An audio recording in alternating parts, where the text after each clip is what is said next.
Happy New Year to everyone, and hope everyone's New Year's went well. I know I had a good time, a very good, unscandalous, legal time. Hope everyone else did too. Um, so this week I have proceeded to lose the topic. Basically, we're talking about our past selves and kind of what our past selves would think of our current selves. So I think my video, I've only watched part of one, which would be Jack's. I've watched half of it, half of Jack's video. Sorry. But I think mine's so far pretty similar to Jack. I didn't know that there was anything that you could be besides um male or female, and I thought you were born male and you identified as male. You were born female, you identified as female. Um, but it wasn't until I came across this channel actually that that was all changed. Um, but yeah, I remember I was a little tomboy, um, and would I was always like the male characters when I played games and stuff. I saw something of myself, something that I made in first grade. It's kind of like a little get to know you thing. I think we did like the first week of first grade, and the we had to put like three cool facts about us. And number one was that I had a Prince costume, like Prince Charming, not like the artist formerly known as Prince. Um, and that was like the coolest thing about me. So it was kind of foreshadowing. And so I yeah, I always was that way, and I remember I would always play. I had my best friend, and she we would always play like prince and princess together, and she had this like princess costume, and I had my prince costume, and I remember one time she asked maybe she could be the prince one time and try that out, and I kind of freaked out on her. I feel really bad about it now actually, but I like freaked out on her. I refused to play the princess, and and stuff. So I think that my playing with gender, kind of when I was younger, was still very binary in a way. Well, my views on it, like there had to be a boy, there had to be a girl. Like she being very feminine couldn't play the prince and stuff. And I mean, there would have been nothing wrong if she had played the prince and I had played the princess. In theory, it just felt wrong for me, and I just didn't connect with that. But I do remember. Well, anyway, yeah. So there was that, but I think that my past self would be happy with my current self. I think would all make sense.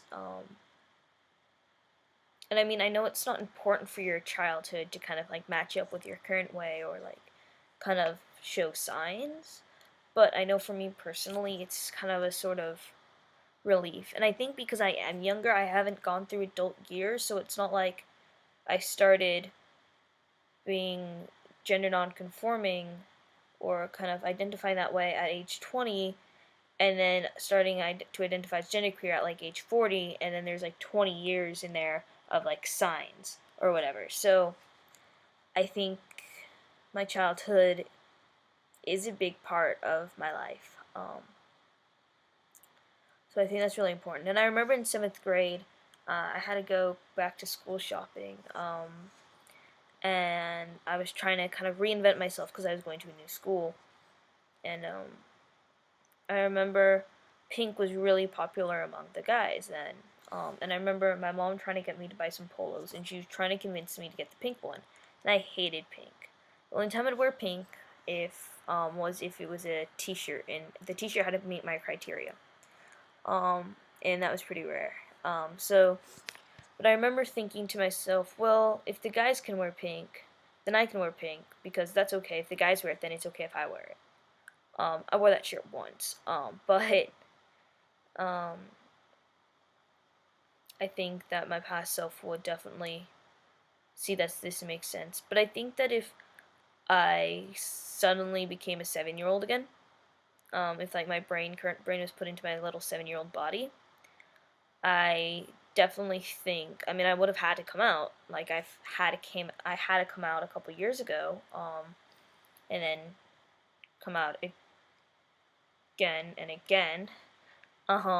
But I think that I would have had to go through the same process. I mean, it's not like I would have just waited around waiting till I got to 16 again.